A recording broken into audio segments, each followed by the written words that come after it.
لقد رضي الله عن المؤمنين إذ يبايعونك تحت الشجرة فعلم ما في قلوبهم فأنزل السكينة عليهم وأثابهم فتحا قريبا. حضرات،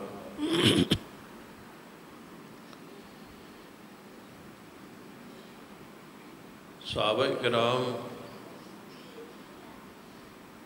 سارے کے سارے واجب الاحترام ہیں، صاحب ایمان بھی ہے، صاحب معیار ایمان بھی ہے۔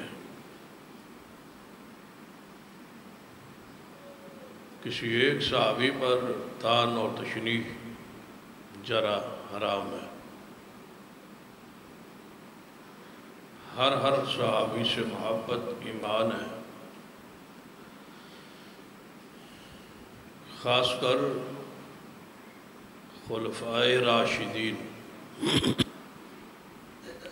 ابو بکر و عمر عثمان و علی رضوان اللہ علیہ مجمعین۔ ان چار خلفاء کے درمیان جو فضیلت ہے وہ خلافت کی بنیاد ہے۔ جو ترتیب خلافت کی تھی وہی ترتیب فضیلت کی ہے، اس پر اجماع ہے، اتفاق ہے۔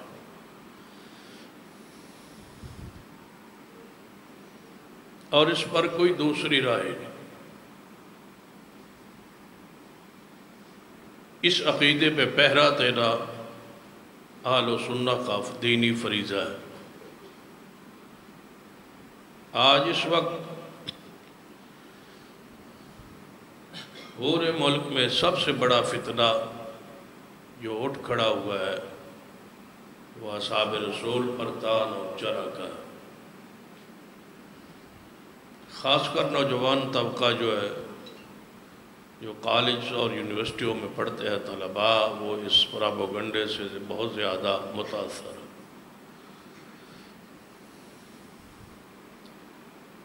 گستاخی اور توہین پہلے بھی ہوتی تھی، لیکن میڈیا عام نہیں تھا، ہر گھر تک وہ گستاخی پہنچتی نہیں تھی۔ علماء بیان کرتے تھے، عوام مانتے نہیں تھے۔ عوام کہتے تھے نہیں، وہ کس طرح گستاخی کر سکتے ہیں، کیسے کر سکتے ہیں، یہ نہیں ہو سکتا، یہ فرقہ وریت ہے اور یہ لڑائی ڈالنے کے لیے، فساد ڈالنے کے لیے بعض علماء کہتے ہیں۔ آج ہر سنی مسلمان پریشان بھی ہے اور یقین بھی کر چکا ہے کہ یہ اصحاب رسول کی گستاخی ہوتی ہے، ہوتی رہی ہے۔ اور پھر اسی طرح کچھ بندے جو اہل سنت کے نام پر ہے ان کو بھی خریدا گیا اور ان کو میڈیا پر بٹھایا گیا اور ان کی پشت پناہی کی گئی، ان پر مال خرچ کیا گیا، ان کو قائل کیا گیا، ان کو کہا گیا کہ آپ صحابہ پر جو کچھ کہہ سکتے ہیں کہیں۔ صدیق و عمر و عثمان پر بحث کرنا تو مشکل تھا، قانونی سطح میں آنا اور دیگر معاملات عوام میں اپنے آپ کو حساس کرنا تھا، یہ مشکل ٹارگٹ، آسان ٹارگٹ تلاش کیا گیا۔ اور کس پر بحث کریں، کس کو برا کہیں تاکہ یہ دروازہ کھل جائے، یہ زبان کھل جائے، آسان ہو جائے یہ موضوع، تو اس کے لیے انتخاب سیدنا امیر معاویہ کا کیا گیا رضی اللہ تعالیٰ، کہ ان سے بات شروع کرتے ہیں۔ حیثیت صحابیت جب ختم ہو جائے گی، مجروح ہو جائے گی، جب یہ دنیا مان جائے گی کہ سیدنا امیر معاویہ قابل جرح ہے اور قابل طعن ہے، تو پھر جب ایک صحابی پر جرح ہے تو پھر دوسرے پر، پھر دوسرے سے تیسرے پر۔ اور یاد رکھنا یہ اس وقت تک دروازہ بند نہیں ہوگا جب تک یہ صدیق تک نہ پہنچ جائے۔ ہماری ذمہ داری ہے ہر اس کانٹے کو چننا جو اصحاب رسول کی شان کے خلاف ارد گرد پھیلائے جا رہے ہیں۔ ہم ایک ایک کانٹے کو چن کے انشاءاللہ ان کی عظمت کو صاف اور شفاف امت کے سامنے رکھیں گے۔ یہ ہماری ذمہ داری ہے، اس پر جو کچھ لگتا ہے لگ جائے، لیکن صحابہ کی عزت اور عظمت پر کوئی کمپرومائز نہیں ہو سکتا انشاءاللہ۔ اصحاب رسول کوئی عام ہستیاں نہیں ہے، کوئی عام شخصیات نہیں ہے۔ ہمارے اندر تو تقسیم ہے نا کہ یہ بندہ فاسق ہے، یہ بندہ فاجر ہے، یہ بندہ نمازی ہے، یہ بندہ بے نماز ہے، یہ مومن ہے، یہ اچھا ہے، یہ برا ہے، یہ تقسیم ہے۔ لیکن یہ تقسیم صحابہ کے بعد شروع ہوتی ہے۔ صحابہ تو سارے ہی پاک تھے۔ حیران کن بات ہے کہ صحابہ کے زمانے میں سارے ہی پاک تھے، جتنے صحابہ ہیں سارے کے سارے پاک ہیں۔ ان کے بعد یہ باس ہے کہ یہ سکہ ہے، یہ عادل ہے، یہ ضابط ہے، یہ ضعیف ہے، یہ قذاب ہے، یہ مجروح ہے۔ یہ ساری باسیں اصحاب رسول کے بعد شروع ہوئی ہے۔ سارے کے سارے صحابہ صاحب ایمان اور صاحب تقوی، یہ تقسیم ان کے بعد شروع ہوئی۔ آج تو علماء میں بھی تقسیم ہے کہ یہ علماء حق ہیں اور یہ علماء سو ہے۔ صحابہ کے زمانے میں یہ تقسیم نہیں تھی، سارے کے سارے پاکیزہ لوگ تھے، کوئی بھی نماز نہیں تھا۔ 1.5 لاکھ صحابہ میں سارے نمازی تھے۔ آج تو اہل حدیث بھی بے نماز ہیں یا نہیں؟ اہل حدیث بے نماز ہیں یا نہیں؟ نہیں، غلط فہمی ہے آپ نے غلط سنا ہے۔ یہ کوئی تو انہوں بندہ کہے کہ اہل حدیث بے نماز ہے، تو سا کی کہنا ہے؟ کوئی نہیں، سارے اہل حدیث نماز پڑھتے۔ اپنا گلہ نہیں کریں دا، آپ ہمیں جویں دے ہو بھی یہ جھوٹ بولیندا ہے۔ کوئی اہل حدیث بے نماز نہیں ہو سکتا، جو بے نماز ہو وہ اہل حدیث نہیں ہو سکتا۔ پھر سمجھ آ گئی ہے؟ کوئی اہل الحدیث بے نماز نہیں ہو سکتا، اور جو بے نماز ہو معذرت کے ساتھ وہ اہل حدیث نہیں ہو سکتا۔ اس کے تو مسلمان ہونے پر باس ہے، کجا اہل حدیث؟ اس پر باس تو ہے علماء کے درمیان کہ بے نماز مسلمان ہے یا کافر ہے، اس نے کون سا کفر اختیار کیا ہے، وہ ملت سے خارج ہے یا نہیں ہے، اس پر باس تو ہے۔ اہل حدیث ہونے پر تو کوئی اختلاف ہی نہیں ہے کہ وہ اہل حدیث ہو سکتا نہیں، اہل حدیث ہوتا ہی نماز کے ساتھ۔ باقی سارے مسالک میں ہو سکتا ہے، ہمارے مسلک میں نہیں ہو سکتا۔ یہ ایک علمی بات ہے، صاحب علم ہی جان سکتا ہے، سمجھ سکتا ہے۔ یہ علمی بات ہے کہ اعمال کا تعلق ایمان کے ساتھ ہے یا نہیں۔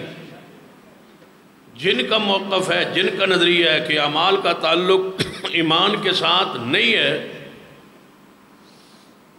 ان کے نزدیک بے نماز بھی وہی ہے جو عام آدمی ہے، جو عام نمازی ہے، اس کا وہی درجہ ہے۔ ہمارے نزدیک اعمال ایمان کا حصہ ہے، جب تک نماز نہ پڑھے کوئی بندہ اہل حدیث نہیں ہو سکتا۔ رفع یدین کے ساتھ اہل حدیث نہ کیا کرے، نماز کے ساتھ کیا کرے، اس کو بتا دیا کرے کہ اہل حدیث ہونا ہے تو نماز ہے۔ یا نماز کے بغیر اہل حدیث مسلک کسی بندے کو مسلمان قبول کرتا نہیں کرتی۔ سنیے ذرا غور، صحابہ کرام سارے کے سارے نمازی تھے، اور صحابہ کرام میں سے 1.5 لاکھ تقریباً صحابہ ہیں۔ ان صحابہ کرام میں سے کوئی صحابی ایسا نہیں تھا جو کینچی کے ساتھ داڑھی کا حال حشر وہ کرتا ہو جو کچھ ہم کرتے ہیں۔ سارے کے سارے صحابہ صاحب ریش تھے، داڑھیوں والے تھے، داڑھی ان کی چہروں پہ سجتی تھی۔ منڈوانے والا، کٹوانے والا، ترچھوانے والا، خط کرانے والا کوئی اہل حدیث صحابی کوئی نہیں تھا۔ تھوڑا سا اور آگے بڑھتے، صحابہ کرام رضوان اللہ علیہ مجمعین کی یہ شان اور مقام ہے کہ وہ کسی کی عدالت کے، تعدیل کے محتاج نہیں ہے کہ ان کو میں عادل کہوں یا آپ عادل کہے، کہ وہ پکے ہے، وہ سچے ہے، وہ مومن ہے، ہماری تعدیل کے وہ محتاج ہی نہیں ہے۔ صحابہ کے بعد جتنی دنیا آئے گی وہ ہماری تعدیل کی محتاج ہے، اپنے زمانے کے لوگوں کی تعدیل کی محتاج ہے۔ زمانے کے لوگ کہیں گے کہ یہ سکھا ہے، یہ سچا ہے، یہ کیسا ہے۔ صحابہ کرام کسی انسان کی تعدیل کے محتاج نہیں ہے، صحابہ کرام کی عدالت بیان کرنے والا اللہ خود ہے۔ اللہ نے بیان کیا ہے کہ صحابہ سارے صاحب عدالت۔ قرآن کے الفاظ اولئک الذین امتحن اللہ قلوبہم للتقوی، یہ دا مطلب ہے تسی پنجابی سننا چاہتے ہیں، چلو ٹھیک۔ اولئک الذین امتحن اللہ قلوبہم للتقوی لہم مغفرۃ واجر عظیم۔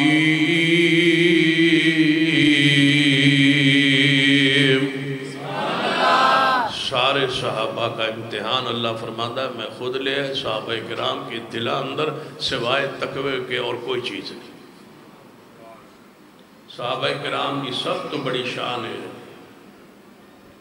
کہ جو عمل کریں وہ ہمارے لیے دین ہے، حجت ہے، شریعت ہے، سند ہے، دلیل ہے، ان کا کیا ہوا عمل بدعت نہیں۔ سب سے بڑی شان یہ ہے کہ نبی علیہ السلام نے فرمایا علیکم بسنتی و سنت الخلفاء الراشدین المہدیین، میرے جانے کے بعد میری سنت، ابو بکر و عمر عثمان علی کی سنت کو قائم رکھنا۔ گویا حضور صحابہ کو دین کے اندر داخل کر رہے ہیں۔ صحابہ کا عمل بدعت نہیں، صحابہ کا عمل ہمارے لیے سنت۔ جن کا عمل سنت ہو،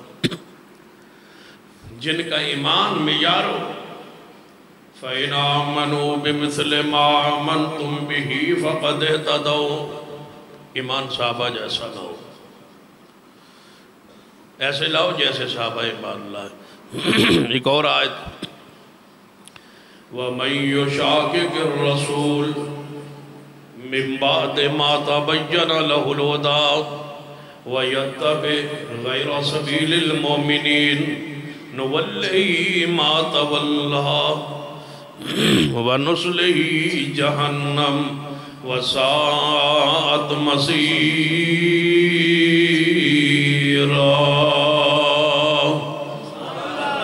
صحابہ کرام سارے کے سارے پاکیزہ،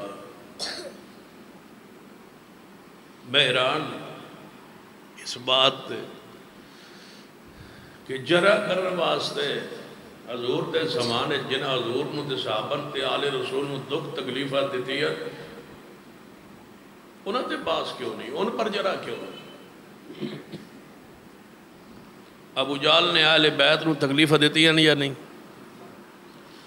ایتے سارے مندے نا ساجی جی گل لے، اتفاقیہ گل لے کہ ابو جال نے حضور نو اور حضور دے گھر والوں تکلیف پہنچائی تے ابو جال دے خلاف جلوس کڈو، صدیق کے خلاف کیوں نکالتے ہو؟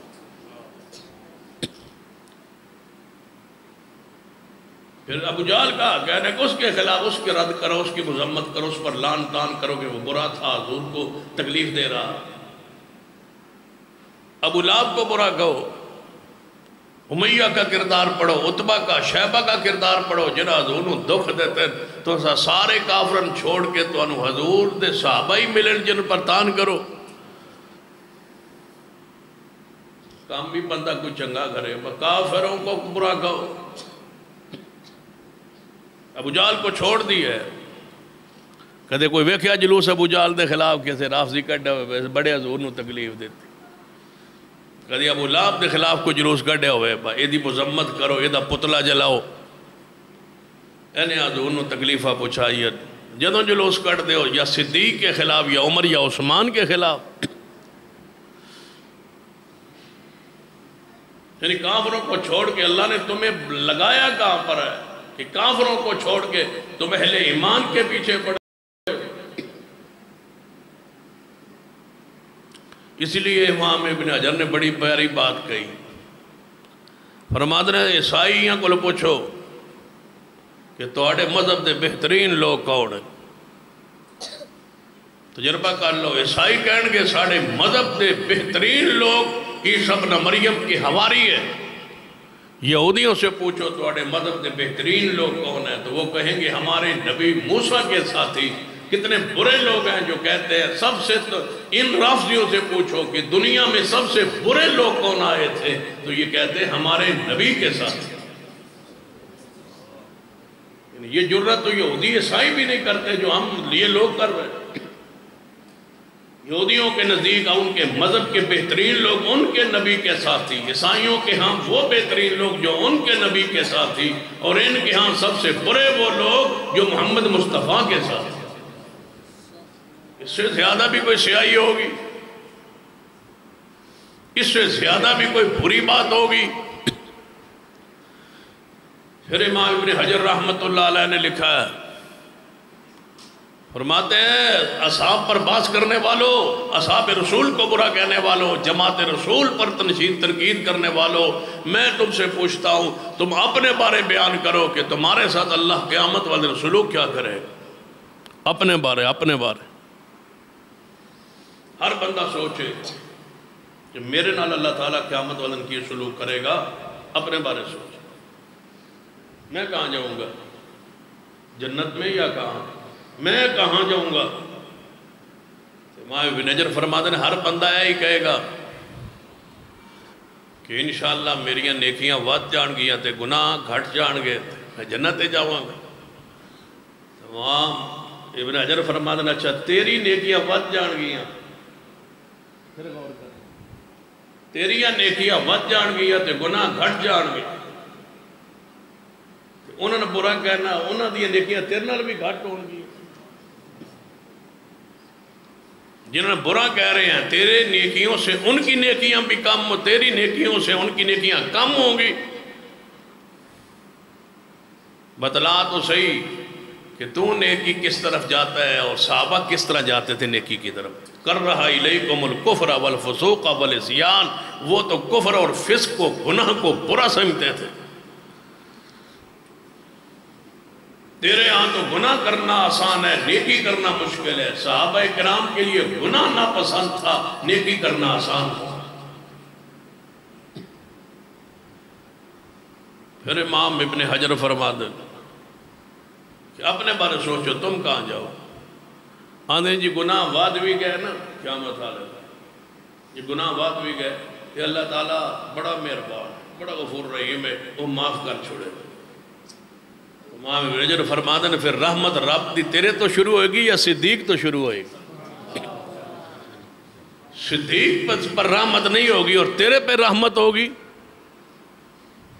اس سے اگلی بات جو امام ابن حجر نے کیا وہ اس سے بھی کمال۔ فرماتے ہیں ہر بندہ یہ سوچتا ہے یار یہ اس والو رحمت نہ ہوئی، معاملہ کوئی اینج نہ ہویا تے نیکیاں بھی میریاں گھٹ گئیاں، گناہ ود گئے تے پھر اللہ رحمت کرے گا، حضور دی شفاعت نصیب ہو جائے گی تے بخشیا جاواں گا۔ امام ابن حجر فرماتے ہیں پھر شفاعت تیرے تو شروع ہونی۔ 14ویں صدی کا، 15ویں صدی کا، 13ویں صدی کا، 12ویں صدی کا رافضی یہ کہے کہ بخشش میرے سے شروع ہوگی، رحمت میرے سے شروع ہوگی، نہیں، جو کچھ قیامت والے شروع ہوگا وہ صدیق سے شروع ہوگا۔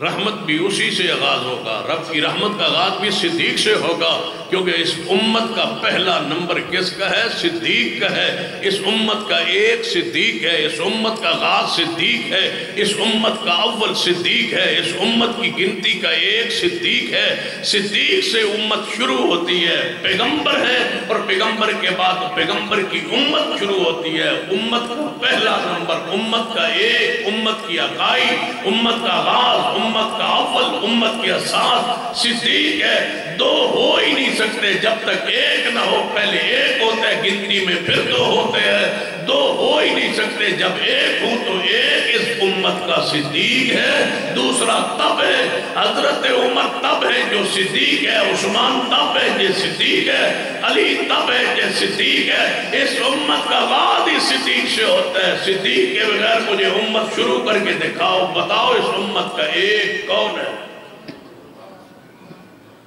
کہاں سے یہ امت شروع ہوتی ہے؟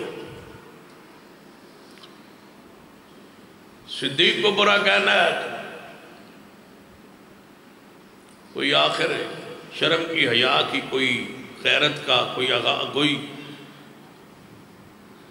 حق بھی ہے نہ کوئی اس کی حیثیت بھی ہے نہ اس کا کوئی بھی درجہ ہے. کبھی سوچا ہے کس کو برا کہہ رہے ہو؟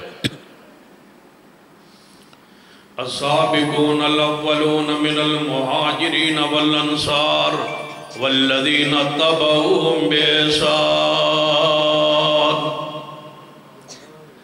رضی اللہ عنہم ورضوا عنہ. اللہ فرماتا جڑا پہلے ہجرت کی تھی انہیں سارے تے میں راضی ہوں. جنہوں نے سب سے پہلے ہجرت کی میں ان پر راضی ہوں، ان سارے پر راضی ہوں جنہوں نے ہجرت کی ہے. مجھے ایک بتلاؤ مہاجر جس پر رب راضی نہ ہو. سارے مہاجرین پر اللہ راضی ہے. جنہاں حضور کے ساتھ مل کے مدینہ کی طرف ہجرت کی ہے ان پر اللہ راضی ہے. قرآن کی خبر ہے. مجھے بتلاؤ کس قانون اور کس ضابطے کے تحت تم کہتے ہو کہ فلاں مہاجر پر اللہ راضی نہیں ہے؟ استثناء کی کوئی الگ کرنے کی کوئی خاص کرنے کی دلیل چاہیے. دلیل نہیں ہے تو سارے مہاجرین پر اللہ راضی ہے. السابقون الاولون جنہوں نے پہلے ہجرت کی تو پہلے صدیق ہے نا. حضور کے ساتھ کون گئے تھے؟ سیدنا علی گئے تھے. حضور کے ساتھ کون گئے؟ حسنین کریمین گئے تھے. حضور کے ساتھ کون گئے تھے؟ ابو ذر گئے تھے. سیدنا مقداد گئے تھے. سلمان فارسی گئے تھے. سیدنا بلال گئے تھے. السابقون الاولون من المہاجرین. قرآن پڑھیے. روزانہ کی باس چھوڑیے. حکومتیں پورے محرم الحرام میں یہ کہتی ہیں امن امن امن، مسلمان بھائی بھائی، کسی کے خلاف کوئی بات نہ کرو، اپنا مسلک چھوڑو نہیں تو دوسرے مسلک کو چھیڑو نہیں، کچھ نہ کہو. تو اس کو ختم کیوں نہیں کرتے؟ برے کی ماں کیوں نہیں مارتے؟ ہمیں بلایا جائے. سپریم کورٹ آج خود نوٹس لے لے. موٹر وے پہ حادثہ ہو جائے تو آج خود نوٹس ہو سکتا ہے. آج خود نوٹس لے کے ہمیں بلائے کہ تم کیوں اصحاب رسول کی تعریف کرتے ہو، اور ان سے پوچھا جائے تم صحابہ کو برا کیوں کہتے ہو. اگر ہم ابو بکر و عمر عثمان کے ایمان کو ثابت نہ کر سکے، ہمیں لکھ کے دے دیں گے کہ ہمارے خون تجھے معاف ہے. ہم ابو بکر و عمر عثمان کے ایمان کو سپریم کورٹ میں کھڑے ہو کے ثابت کرتے ہیں. اگر ثابت ہو تو پھر ان کو پابند کیا جائے. جو مرضی کرتے رہے، ہمیں کوئی پرواہ نہیں ہے.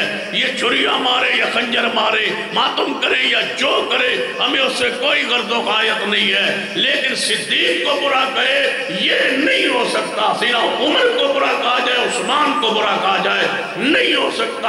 مائیں بہنیں بیٹیاں عزتیں ملک سب کچھ قربان ہو سکتا ہے. سب کی عزت ہے، ملک کی عزت ہے، ملک کا وقار ہے. لیکن صدیق سے زیادہ نہیں، عمر سے زیادہ نہیں، عثمان سے زیادہ نہیں. سب کچھ پیارا ہے، سب کچھ عزیز ہے. لیکن صدیق کی عزت اور سیدنا عمر عثمان کی عزت کے بعد ان کی عزت محفوظ نہیں ہے. ہمیں کوئی ضرورت نہیں ہے کہ میری ماں بہن بیٹی اولاد کی عزت محفوظ ہو. ہمیں وہ ملک چاہیے جس میں صدیق و عمر عثمان کی عزت محفوظ ہو. ڈردے ہو نا ماشاءاللہ. آج کیڑی مصیبت بلا بیٹھے. ربیع الاول بلا لینا. لَقَدْ رَضِيَ اللَّهُ عَنِ الْمُؤْمِنِينَ. ماشاءاللہ پریشان ہو گئے ہو؟ ہاتھ چکو ماشاءاللہ جڑے تنگ بیٹھے ہو. لَقَدْ رَضِيَ اللَّهُ عَنِ الْمُؤْمِنِينَ إِذْ يُبَايِعُونَكَ تَحْتَ الشَّجَرَةِ فَعَلِمَ مَا فِي قُلُوبِهِمْ فَأَنزَلَ السَّكِينَةَ عَلَيْهِمْ وَأَصَابَهُمْ فَتْحًا قَرِيبًا.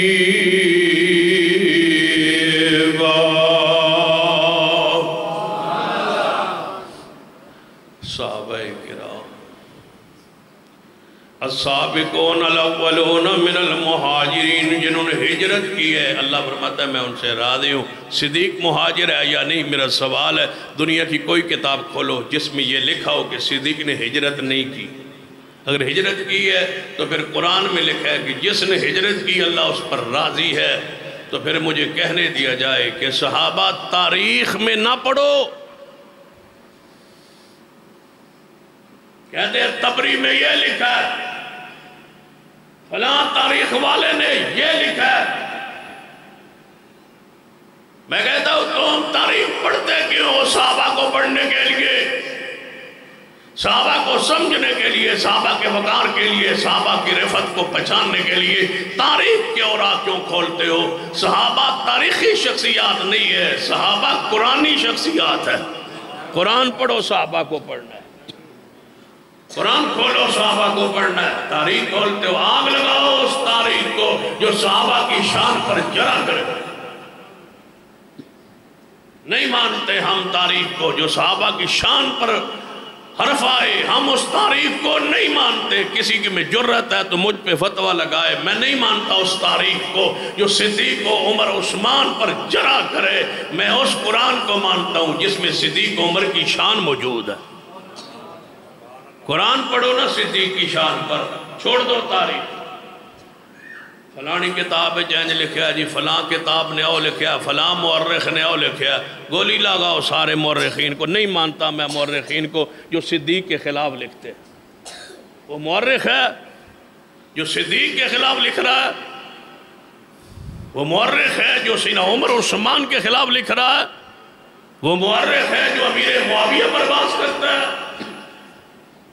انہوں دنیا فرعون نظر نہیں آتا، ہم نمرود نظر نہیں آتا، قارون نظر نہیں آتا، شداد نظر نہیں آتا، فاسق نظر نہیں آتے، فاجر نظر نہیں آتے، برے نظر نہیں آتے، واجپائی نظر نہیں آتا، مودی نظر نہیں آتا، ٹرمپ نظر نہیں آتا، اب جو صدر پر ہے وہ نظر نہیں آتا، چائنا کے بدھ مت تمہیں نظر نہیں آتے، تمہیں رب کی زمین پہ صدیق عمر عثمان کے علاوہ کوئی برا کہنے کے لیے نظر نہیں آتا۔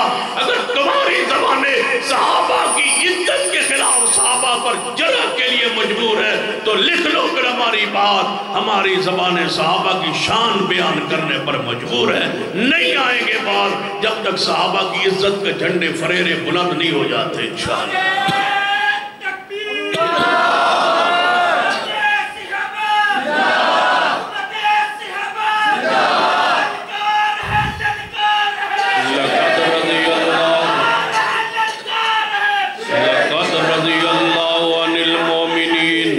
رضی اللہ عن المومنین، لقد رضی اللہ عن المومنین۔ اللہ فرماندے نے میں سارے مومنوں سے راضی ہوں جنہوں درخت کے نیچے میرے محمد کے ہاتھ پہ بیعت کی ہے۔ اللہ راضی ہے، ناراض ہوئے پھر دن تمہاری ناراضگی سے کیا ہوتا ہے؟ صحابہ پر اللہ راضی ہے اور ہم راضی ہیں صحابہ کے ساتھ۔ آل و سنت کا فرق ہے کہ فرد صحابہ کے لیے جانیں قربان کرنے کے لیے تیار۔ صحابہ ہیں، صاحب ایمان بھی ہیں اور صاحب احترام بھی ہیں۔ السابقون الاولون من المہاجرین، جنہوں نے پہلے ہجرت کی، اللہ ان پر راضی۔ صدیق سے بڑا مہاجر کون؟ حضور نے جب ہجرت کا فیصلہ کیا نا، رب نے اجازت دی تو رسول اللہ صدیق کے گھر کی طرف گیا۔ مدینہ پاک میں مکہ پاک میں سارے صحابہ موجود تھے، کیوں انتخاب ہوا صدیق کا؟ سارے صحابہ تھے، دلیر تھے، بہادر تھے، لیکن بہادروں کا بہادر تو صدیق ہے جس کے گھر حضور خود چل کے جا رہے ہیں۔ جب گئے نا حضور، دوپہر کا وقت ہے، صحیح البخاری کی حدیث ہے، دور سے دیکھا رسول اللہ ہمارے گھر کی، صدیق فرماتے ہیں دروازہ کھلا تھا، میں نے دور سے دیکھا، میں نے کہا خلاف معمول دوپہر کے وقت حضور تشریف لے آئے۔ فرمایا ابو بکر جی یا رسول اللہ صلی اللہ علیہ وسلم، فرمایا گھر دے جرا جی جڑے نظر سائڈ تے کرو، میں تو انہوں نے خاص گل کرنا، راز کی بات کرنی ہے، راز کی۔ فرمایا یا رسول اللہ سب کے سامنے بیان کر دے، کوئی بات نہیں۔ فرمایا راز کی بات ہے، کسی اور کو پتہ نہ چلے۔ فرمایا اس کا یہ معنی ہے کہ ہمارے گھر کے کسی جی کو پتہ نہ چلے یا باہر فرمانی صدیق باہر نہ پتہ چلے، اس لیے کسی اور کے گھر جی کو بتلائیں گے، کوئی اور پاس ہوگا تو بات 3 4 5 6 بندوں میں ہوگی تو باہر نکل جائے گی۔ فرمایا یا رسول اللہ صدیق کا سارا خون محمد کا وفادار ہے، تو سارے دے سامنے دسو۔ فرمایا اللہ نے میں نے ہجرت کی اجازت دیتی، بس اینی گل سنن صدیق رو پہ بخاری ملے گا صدیق رو پہ کہ فرمایا یا رسول اللہ پھر میرا کی بنے گا، میں تھے کہ میں رہاں گا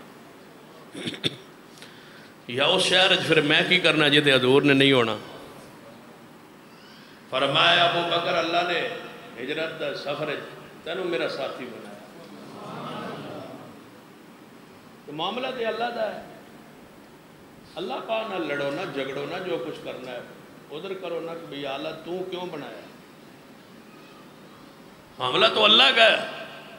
پیغمبر فرما رہے ہیں کہ اللہ نے صدیق تجھے ہجرت کا سفر کا تجھے میرا ساتھی بنایا۔ حضور فرما رہے ہیں، اور حضور کیوں فرماتے ہیں وَالنَّجْمِ اِذَا هَوَا وَالنَّجْمِ اِذَا هَوَا مَا ضَلَّ صَاحِبُكُمْ وَمَا غَوَا وَمَا يَنْتِقُ عَنِ الْهَوَا إِنْ هُوَ إِلَّا وَحْيٌ يُوحَىٰ۔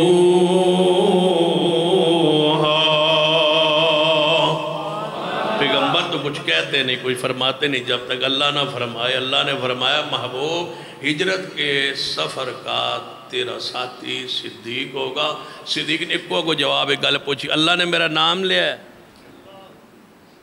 فرمایا ہاں ابو بکر اللہ نے تیرا اسمان تے نام لیا ہے۔ یہ فرج دا معاملہ ہی نہ رہ گیا تو یہ تو معاملہ ہی عرض کیا ہے، اللہ نے نام لیا ہے تیرا۔ تو پھر جدو نام لیا تو پھر ساتھی بن گئے۔ ہن ذرا قرآن سنی، دونوں چل پڑے۔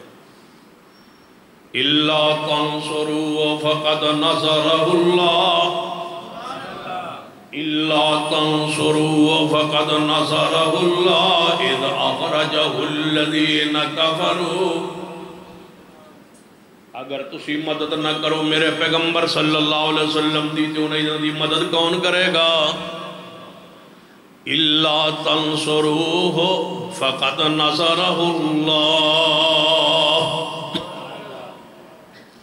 اے کافروں اگر تسی پیغمبر دی مخالفت کرو، اے قریش مکہ اگر تسی پیغمبر دی مخالفت کرو، باوجود رشتہ داری دے، باوجود تعلقات دے، باوجود آپ صادق بھی نے، امین بھی نے، معصوم بھی نے، گناہوں تو پاک بھی نے، اگر پھر بھی تسی مکے اندر نہ رہن دے ہو تو فقد نصرہ اللہ۔ اگر تسی مدد نہیں کرو گے میرے پیغمبر دی تے میں اللہ مدد کروں گا۔ یا اللہ کیوں میں مدد کروں گے؟ تے ایدہ معنی قرآن دی اس آیت دا مفہوم اس طرح بڑھنا ہے کہ تسی سارے بھی چھٹ جاؤ میرے پیغمبر نو تے میرا ابو بکر تے نہیں چھوڑے گا۔ اِلَّا تَنْصُرُوهُ فَقَدْ نَصَرَهُ اللَّهُ فَقَدْ نَصَرَهُ اللَّهُ دے اندر صدیق نے رضی اللہ تعالیٰ عنہ اس آیت اندر چھپے ہوئے پیچھے صدیق نے، اس آیت دا معنی صدیق نے، اس آیت دا مصداق صدیق نے۔ اِلَّا تَنْصُرُوهُ فَقَدْ نَصَرَهُ اللَّهُ اگر تسی سارے مدد نہ کرو صدیق دی کون مدد کرے گا؟ اللہ۔ کدو اِذَا أَخْرَجَهُ الَّذِينَ كَفَرُوا جدو کافرہ نے نکالیا ہے سیدنا پیارے حبیب جناب محمد صلی اللہ علیہ وسلم جدو مکہ شہر جو کڑے ہے اِذَا أَخْرَجَهُ الَّذِينَ كَفَرُوا جدو نکالیا ہے کافرہ نے نکالیا ہے، قرآن دے نکالیا ہے، حضور نو مکہ پاک تو بولو کنا نکالیا ہے؟ بولو ذرا پیار نال محبت نال عقیدت نال قرآن دی آیت نو سمجھو۔ اِلَّا تَنْصُرُوهُ فَقَدْ نَصَرَهُ اللَّهُ اِذْ أَخْرَجَهُ الَّذِينَ كَفَرُوا جدو پیغمبر نو کافران نکالے ہے، قرآن دی نص قرآن دی آیت سورت و توبہ اللہ فرماندہ ہے نکالنے والے کافر نے مکے چو نکالنے والے کافر نے نکالنے والے کافر نے او کافروں کی آندے ہو تو سی مکے چو نکالنے والے کافر نے ہے تے کافرو تسی کی آندے ہو لے جان والا کافر ہے تو انہوں اجے بھی کوئی نہیں سمجھا میں کیا نہیں کہا إِلَّا تَنْصُرُوا فَقَدْ نَصَرَهُ اللَّهُ إِذْ أَخْرَجَهُ الَّذِينَ كَفَرُوا رب آندہ جنہ میرے محبوب نو مکیوں نکالے او کافر نے تے تسی کافر آندے ہو لے جان والا کافر ہے إِذْ أَخْرَجَهُ الَّذِينَ كَفَرُوا رب آندہ نکالن والے کافر نے تے لے جان والا کون ہے اگلا جملہ ثانی اثنین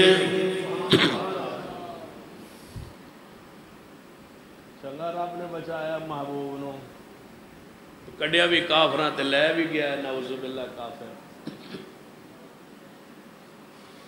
تم سچے ہو یا قرآن سچا ہے اذ اخرجہ الذین کفروا اذ اخرجہ الذین کفروا ثانی اثنین ثانی اثنین ثانی اثنین اتنا سخت لفظ ہے قرآن پاک دا اس آیتوں بڑے ڈرتے نے رافضی نہ دے متے ہوتے نہ دے دیوارات لکھ دو ثانی اثنین ثانی اثنین ثانی اثنین اذ ہما فی الغار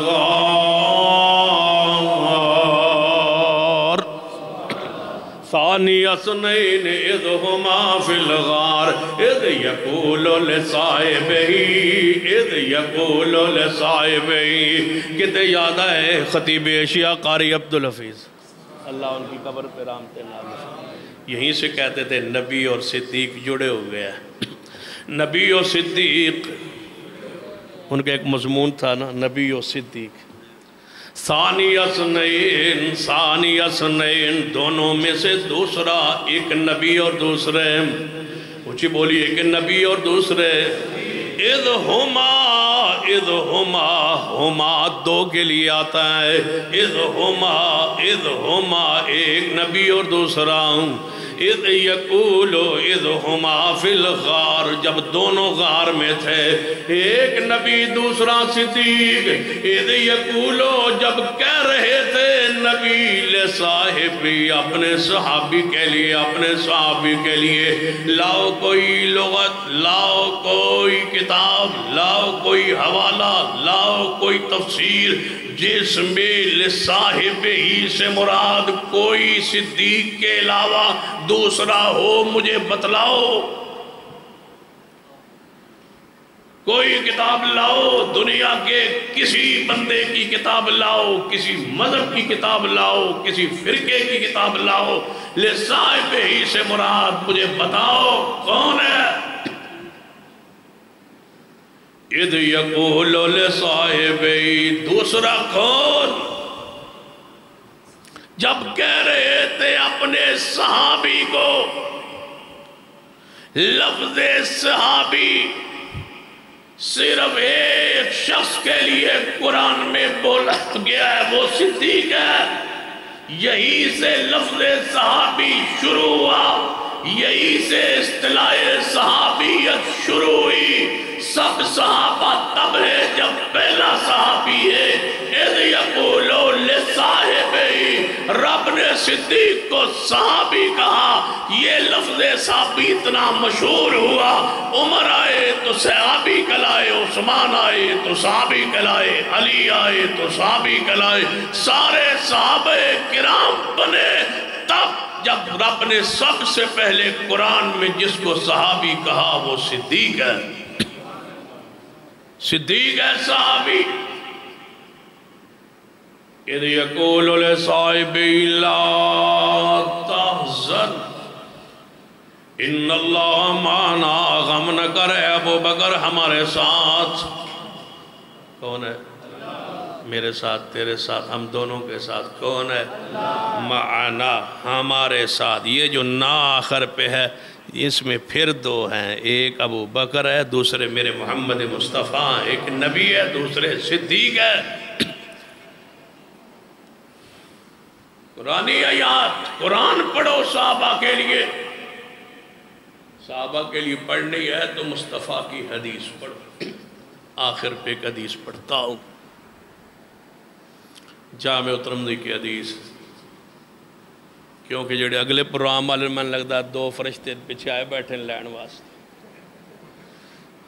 مجھ سے غلطی ہوئی کہ میں پہلے یہاں ٹائم یعنی تانوں دیتا سی یہ اصل وقت جو انہاں بھائی عبد الرحمان صاحب آئے نے انہاں فرمایا بس رضا پات دے دو میں کہ 3 راگ لو میں نے جی 3 تانوں دیتی غلط فہمی میری قصور میرا جرم میرا گناہ میرا غلطی میری تسی جڑا دل کردہ وہ کر لو غلطی میرے کو ہوئی ہے کسی نے کچھ نہیں کہنا میں نے معاف کر دینا ہے انشاءاللہ۔ آخری حدیث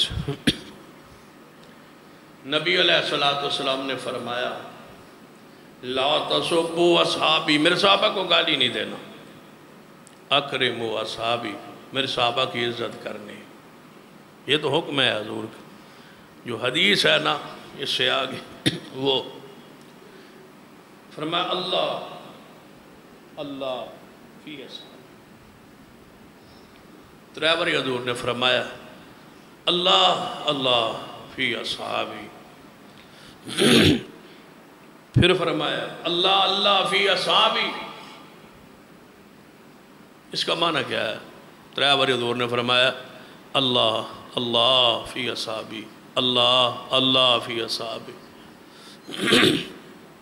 اللہ فی اصحابی حضور فرمانا چاہتے اس حدیث کا معنی کیا ہے مفہوم کیا ہے ساری امت سامنے کھڑی ہے حضور کی صحابہ تو سامنے تھے نا باقی امت ابھی آئی نہیں تھی تو یہ پیغام صحابہ نے آگے پہنچانا تھا تو گویا جو امت تھی وہ سامنے تھی جو اس وقت امت تھی حضور کے سامنے تھی اور حضور سامنے کھڑے تھے اور فرما رہے تھے اللہ فی اصحابی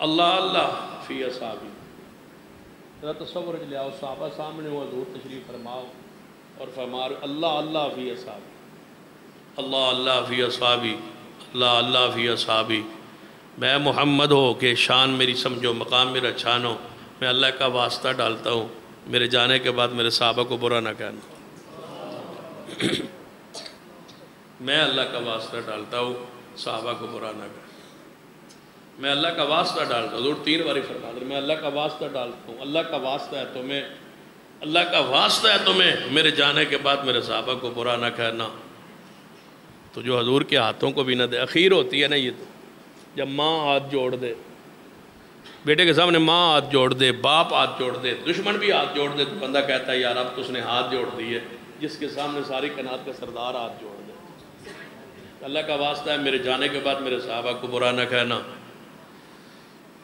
تو پھر ہم کہہ سکتے ہیں کہ اللہ کا واسطہ ہے صحابہ کو برا نہ کہو کوئی اور لب لو کیوں عثمان کو برا کہتے ہو کیوں سیدھا عمر کو برا کہتے ہو کل عید منائی ہے عید غدیر اس لیے کہ عثمان شہید ہو گئے تھے سارے مسالک اہل و سنہ نے رد کیا کہ ہم نہیں مانتے ہیں ہم نہیں مانتے کل ایک بندہ مجھے شام کو حد کو ملا تو وہ بھی کہہ رہا تھا وہ اہل حدیث تو نہیں تھا کہنے لگا جی میں بڑی حیرانگی اگرچہ میں اہل حدیث سے نہیں تھے مسلک تو اڈے تو نہیں لیکن میں ایس پڑھتے بڑے حیرانگی ہے میں ایس چیز بڑا برا سمجھنا کہ سیدنا عثمان دی شہادت ہے اور یہ لوگ خوشیاں کر رہے ہیں اور عید کر رہے ہیں میں کہ تسی بھی مہربانی تھوڑی جی کر لو انہیں اسی کی مہربانی کریے میں جس دن حضور فوت ہوئے تسی بھی اس دن عید کر دے ہو توجہ ہے ماشاءاللہ کہ تسی بھی تھوڑا جا رحم کر لو جس دن حضور فوت ہوئے صحابہ رو رہے تھے تم نے بھی اس کو عید کہا اور جس دن عثمان شہید ہو گئے اس دن کو انہوں نے بھی عید کہا میں کہ دونوں سانوں معاف کر دو مہربانی تو صدیق رو رہے تھے عمر عثمان علی رو رہے تھے اور تم جلوس نکال کے خوشی کرتے ہو عید کہتے ہو پوچھو عثمان کے گھر والوں کی عثمان کی بیوی کی انگلیاں کٹ گئی تھی 40 دن پانی بند تھا معصور تھے مکان کے چھت پہ چڑھے ہوئے فرما رہے تھے 82 سال عمر تھی بوڑھا انسان ہو خلیفۃ المسلمین ہو تے احسانات بڑے ہوں تو وہ پانی بند ہوئے جڑا کنواں آپ خریدے ہوئے تو اس مسجد تو نماز بند ہوئے جڑی آپ بنائی ہوئے. امیر الوقت کا امیر المومنین ہو، خلیفۃ المسلمین ہو، گھر کا محاصرہ ہو، بار بار یہودیوں کے ایجنٹوں کا باہر دھرنا ہو، ہم استعفیٰ لے کے جائیں گے. عثمان اندر کھڑا اور فرما رہا ہو. حدیث رسول فرما گئے تھے کہ اے عثمان تجھے اللہ خلافت دے گا، لوگ آئیں گے تجھے چھڑوائیں گے، استعفیٰ نہ دینا، جان دے دینا. حدیث کی وجہ سے جان دی ہے سینہ عثمان. فرمایا باغیو کیوں میری شہادت کے درپے ہو گئے ہو، میرا قصور و جرم بتلاؤ. اسلام میں 3 وجوہات سے بندے کو قتل کیا جاتا ہے. یا تو اسلام سے بندہ پھر گیا ہو، مرتد ہو گیا ہو، میں تو تمہارا خلیفہ ہوں، یا پھر بندے نے کسی جان کو مارا ہو، قتل کیا ہو، بدلے میں قتل. بتاؤ میں نے کس کو مارا ہے؟ یا پھر بندہ شادی شدہ ہو تو زنا کیا ہو تو رجم کیا جاتا ہے. میں تو وہ عثمان ہوں جس نے زمانہ کفر میں بھی کبھی زنا نہیں کیا. 82 سال عمر کی قسم لے لو کہ کبھی عثمان نے زنا والا گناہ کیا ہو. کیوں مارتے ہو مجھے، کیوں شہید کرتے ہو، میرا قصور و جرم بتلاؤ. آج تک اس عثمان کو معاف نہیں کیا گیا. اتنا مظلومیت کی انتہا ہے. باقی اندر داخل ہوئے عثمان پہ حملہ، اور جو ہی تلوار اٹھائی تو سیدہ نیلہ نے اپنے ہاتھ کو آگے کیا. وفادار بیوی، انگلیاں کٹ گئی سیدہ نیلہ، اور سر مبارک پہ تلوار بلوائی نے، باغی نے ماری اور آپ کا سر مبارک کٹ گیا. قرآن سامنے پڑھا تھا، پڑھ رہے تھے، تقیے پہ رکھا ہوا تھا، پجامے کا سوٹ چند لمحات پہلے پہنا تھا. پڑھتے پڑھتے اس طرح غنود کی نیند طاری ہو گئی تھی. حضور خواب میں آ کے فرما رہے عثمان حوض کوثر پہ آپ کی افطاری کا انتظام ہو رہا ہے، تشریف لائیے. عثمان تو حوض کوثر کا مہمان ہے رسول اللہ کا، اور اس پیالے سے پانی پینے گیا ہے جس پیالے کے بیر روما کو خرید کے تے وقف کیا تھا نا، وہ بیر روما کنواں، تو وہ جو پانی بھریا تے میں پیالہ لے کے حضور کو لیا. یا رسول اللہ میں پورا کنواں یہودی کو خرید لیا ہے تو انہوں وقف کر چھوڑیا تھا، پانی توڑے واسطے لے آیا، پہلے ذرا پانی پیو نا. تو نبی علیہ السلام نے ہاتھ مبارک اگا کیتے میں حضرت عثمان کو پیالہ پڑھ لوں. فرمایا نہیں. حضور نے کہ تو ہاتھ اگا کیتے ہونا ہاتھ پیچھا کر لیں. فرمایا یا رسول اللہ نہیں، ہاتھ میرے ہو تسی پیو میرے ہاتھ. حضور نے ہاتھ مبارک اگے کیتے تھے، عثمان نے پیچھا کیتے. جدو حضور نے ایک گل دسی تو پھر حضور نے فرمایا لے آؤ پیالہ. حضور پیالہ عثمان نے پیالہ اگے کیتا، حضور نے ہونٹ لا کے پانی جدو حضور نے پیتا ہے تو پھر آپ مسکرائے تھے. فرمایا عثمان ایک دن بدلے دا بھی دن آئے گا، میں حوض تے ہواں گا. تو پھر عثمان تو آنا ہے نا، تو جدو میں پیالے بھر بھر کے دے رہا ہونا ہے تو آخر تے جدو تو آنا ہے نا صحابہ کرام دے نال، تو آنا ہے جدو تیری واری آنی ہے تو ہاتھ اگے کرنے نا. یا رسول اللہ میں نے بھی پیالہ دو، میں بھی ہاتھ پیچھا کر کے کہاں گا نہیں عثمان آج ہوٹ تیرے ہونگے تے ہاتھ حضور دے ہونگے، آج پانی میں پلانا ہے. اس کو برا کہتے ہو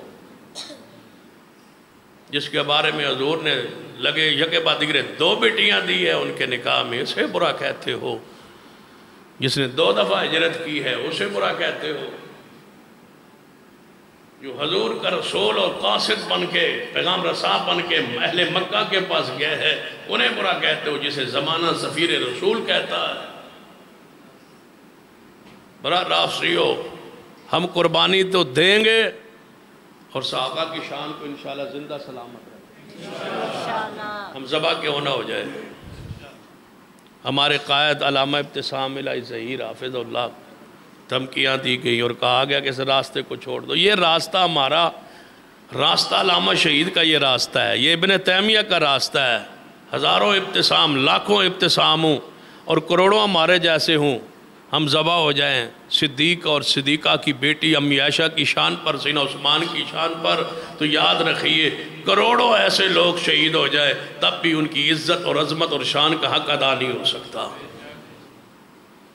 ذبح کرنا ہے یہ تو اللہ کے اختیار میں ہے، لیکن اس جرم سے اگر تم اس کو جرم سمجھتے ہو، ہم اس کو عبادت سمجھتے ہیں، اور انشاءاللہ یہ عبادت کرتے رہے، صحابہ کی شان بیان کرتے رہیں گے انشاءاللہ، اور اپنے علماء کا قائدین کا دفاع بھی کرتے رہیں گے انشاءاللہ، ان کی شان پر آنچ بھی نہیں آنے دیں گے انشاءاللہ، ان کی بھی حفاظت کریں گے، علماء کی بھی حفاظت کریں گے، قائدین کی بھی حفاظت کریں گے، اور انشاءاللہ اپنے مسلک کی، منہج کی، جماعت کی بھی حفاظت کریں گے، اور انشاءاللہ صحابہ کی عزت کا دفاع بھی کرتے رہیں گے، اسی مشن پہ مر جائیں گے، اور قیامت والے دن صحابہ کے ساتھ انشاءاللہ اللہ حشر فرما دے گا۔